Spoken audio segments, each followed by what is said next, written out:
कि देखे में लागे करी न हो कि सब पर छोड़ा दे पसीना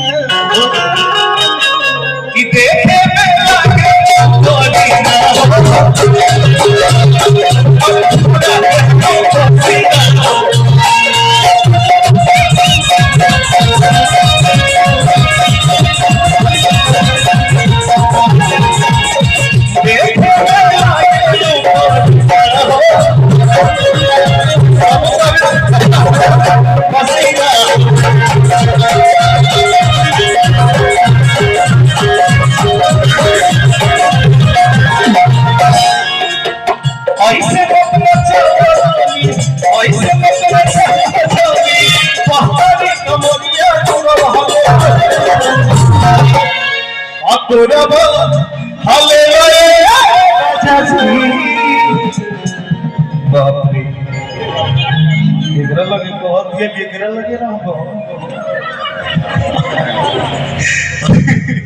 सब लोग समान है, एक समान है।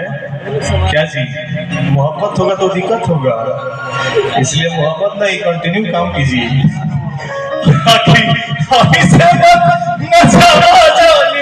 अरे अरे मुन्ना मुस्कान जी, हम चाहेंगे कि 1 मिनट मेरे पास आइए, 1 मिनट आइए ना।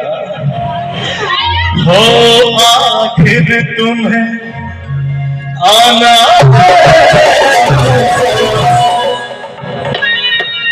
हम चाहेंगे, सुनिए 1 सेकंड।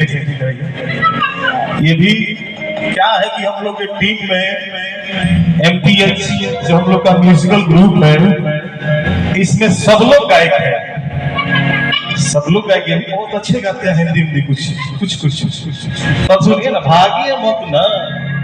हम चाहेंगे 1 लाइन, मुझे सुनने आए हैं, मैं तो गाऊंगा ही, मैं तो गा ही रहा हूँ, लेकिन आप बहुत अच्छे गाते हैं, बहुत अच्छे गाते हैं और हिंदी ट्यून बोलते हैं कि पवन जी मेरे पीछे भी